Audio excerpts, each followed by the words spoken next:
What's up everyone?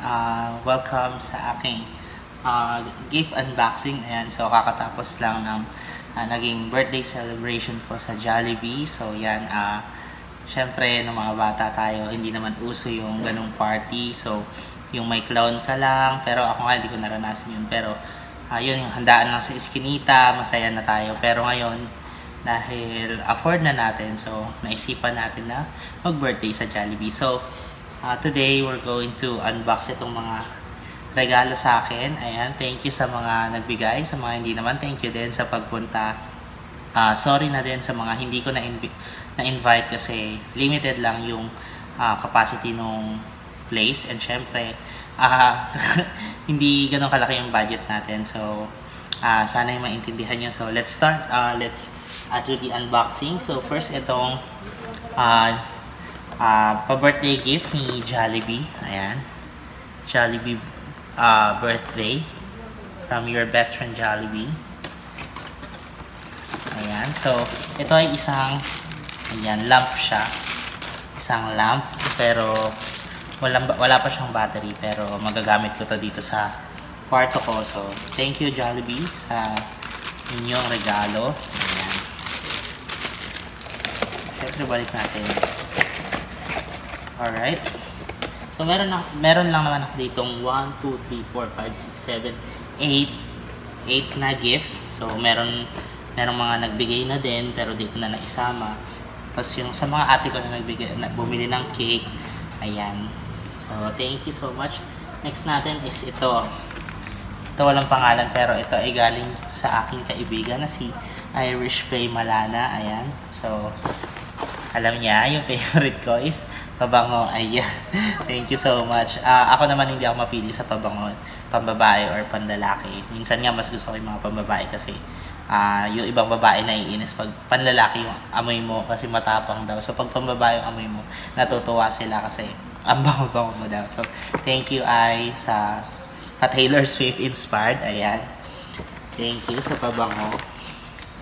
And next natin is from maliit tayo. Ito is from my high school best friend na si, ayan, sabi niya, Missy Pretty.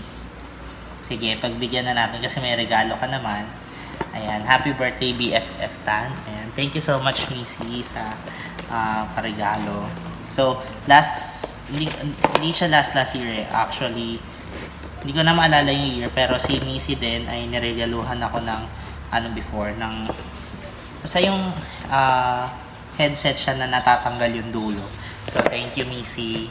Kaya binigyan niya ako di mo kaya. Armando Caruso, be. Original from the SM store, Armando Caruso. So, isa ako sa mga taong maraming panyo. So, nababaliw ako kapag nawawalan ako ng panyo. So, thank you, Missy, sa papanyo. Thank you so much. Alam ko sa iba sasabihin, masama daw nagbibigay ng regalong panyo kasi ibig sabihin daw nun, parang papaiyakin. Pero, thank you so much.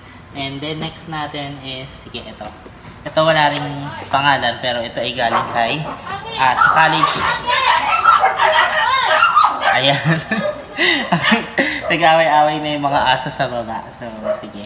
Ito is galing sa college best friend ko naman na si Angge. So, marami talaga kami, pero ilan lang yung nakapunta kasi yung iba nasa malayong lugar, yung iba naman hindi available kasi may mga emergencies. So, naiintindihan ko naman. Yung isa naman is, yung asawa niya is ka-birthday ko, kaya, syempre, saan siya pupunta? Syempre, sa asawa niya. Ayan, so thank you, Beb Angge, for your gift. Ayan. Sige, buksan natin. Ano kaya ito? Pasensyahan nyo na kung hindi ganun kaganda yung boses ko sa vlog. Kung parang boses parang galing akong Thailand. Na parang warak yung boses. Ayan, so ano ba to? iPack mo. Ay, gusto mo yun.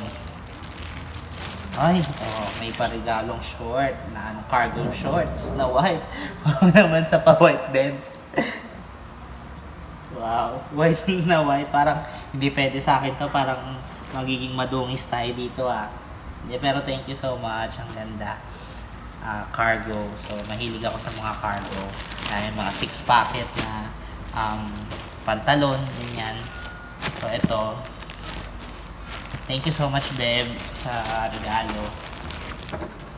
And then, next is, ito. Ito is, sige, mamaya na nga to. Ito muna. Kaya, ito naman is galing sa college best friend ko din na kaibigan namin nila Angge, si Queng. Ayan, si Queenie. So, dahil nagtitinda sila ng bag, narigaluhan niya ako ng bag. So, yun. Ayan.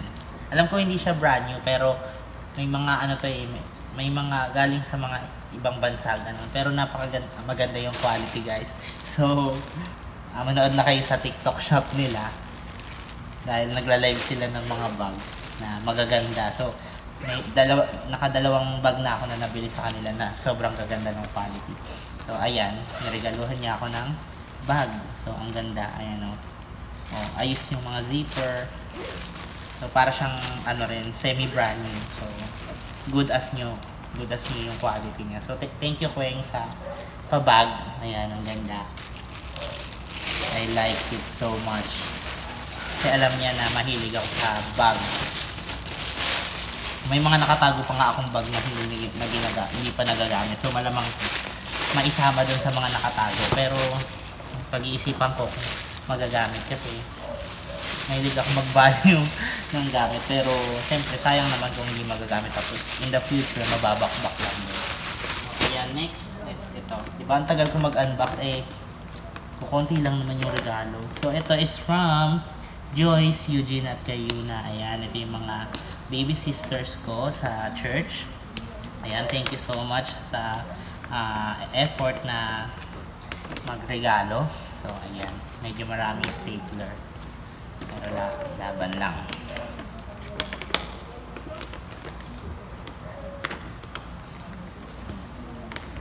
Really napakasaya ng experience na yung hindi mo naranasan ng bata is naranasan mo ngayon. So, masaya yung naging party kanina sa Jollibee. So, ayan, meron ulit ako. Ayan. Bench bat. Ayan, di ba? Gustong-gusto ko to. So,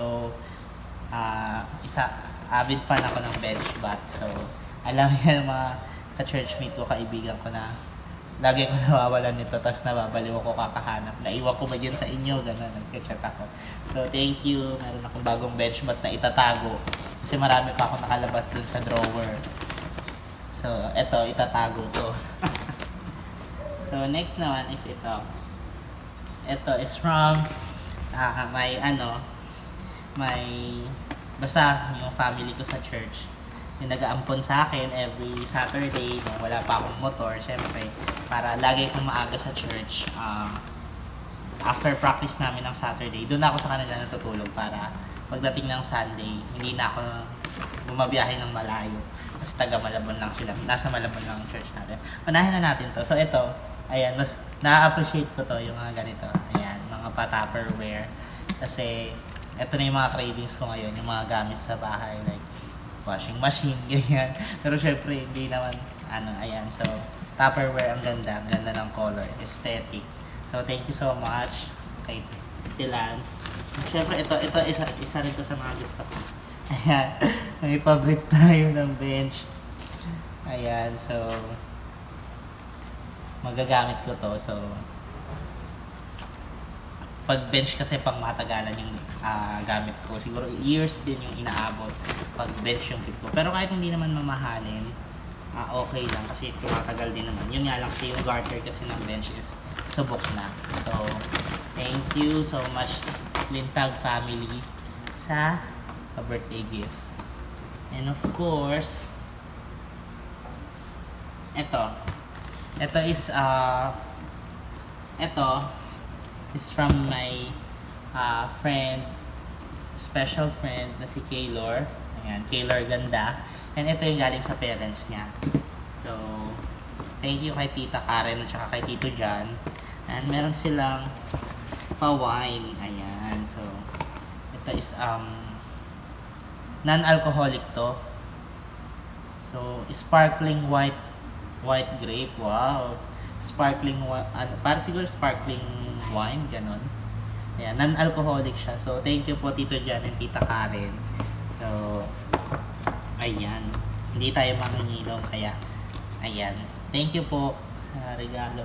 And syempre, last, itong gift ng aking beb na si Kaylor. Ayan. Parang ayaw pabuksan, diba? Hirap pa. Wait lang. Wala tayo ng pagbukas. Ayan. So, syempre, ayoko naman sirain yung paper bag kasi sayang. So, buksan na natin.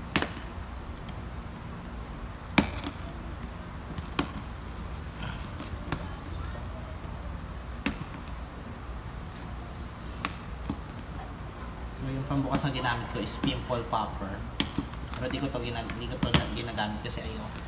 Natatakot ako, di ko alam siya paano gamitin. Pero matigyawat ako. Pero hindi ko siya ginagamit total.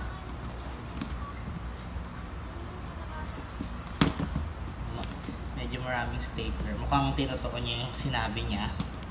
So, tingnan natin.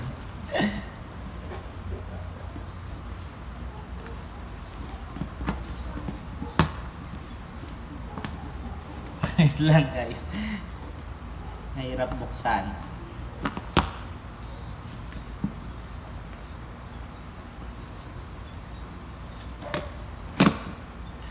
Dahil na nga, nasira na nga yung paper bag. Yun ang sinasabi ko. Buti na lang, slide lang.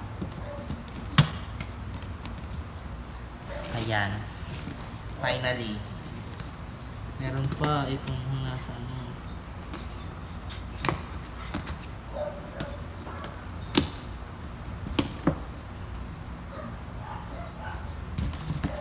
Ako guys, medyo ano ko, sentimental akong tao. So, even yung mga ganitong cards is tinatago ko to. Tapos, pag nakikita ko siya ng siguro after ilang years, tapos nakikita ko siya, wala lang, nare-remind lang ako. So, itong mga to, hindi ko to itatapon guys. Ito ay tinatago ko. Tinatago ko yan yung mga cards na ganyan. So, ito, punintin ko yan. Hindi, joke lang. So, ayan. So, ito yung regalo ni Kaylor.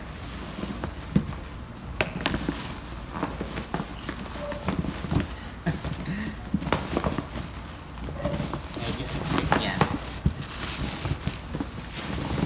Ayan. Tinutoo niya nga yung sinabi niya na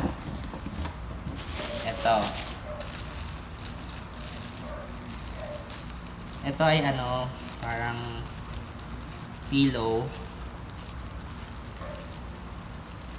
Pero may story kasi ito kung bakit ito. Ayan. So, ang regalo niya sa akin ay ayan. Si Mickey Mouse. Ayan.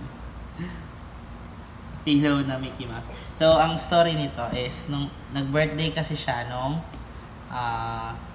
July 12. So, July, tama ba 12? Sorry na kung mali. Pero July 12, nag-birthday siya ng July 12. At ang regalo ko sa kanya is ganito, si Minnie Mouse naman. So, kaya sabi niya, hahanapin niya daw to. Ito yung regalo niya.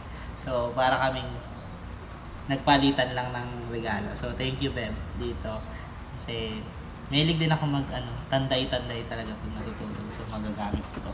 Pero siguro, itatago ko muna kasi dito sa hindi pa tapos yung plan ko dito sa bahay. Marami pa akong paggawa ng loaf bed. So ayun, kaya hindi ko muna siya gagamitin siguro para hindi siya maduma. Tapos pag nagawa na yung loaf bed na gusto ko, doon ko na siya ilalagay. Doon ko na siya gagamitin. So ayun lang naman yung mga regalo na natanggap ko ngayong birthday ko. Thank you so much sa mga nag-effort na magregalo. So, thank you so much. Na-appreciate ko. Kahit naman sa mga wala, sa mga bumati sa akin ng sa special day ko is thank you so much sa inyo kasi ibig sabihin, naglaan kayo ng time para batiin ako, para i-celebrate yung birthday ko. So, thank you so much. And ayun lang. Maraming salamat sa lahat ng pumunta sa naging celebration ko, at sorry ulit sa mga hindi na na-invite kasi limited nga lang kasi yung slot, kaya ayun, sana maintindihan nyo, and thank you so much. Yun lang yung ating gift unboxing. Sa susunod ulit. So thank you so much, bye bye.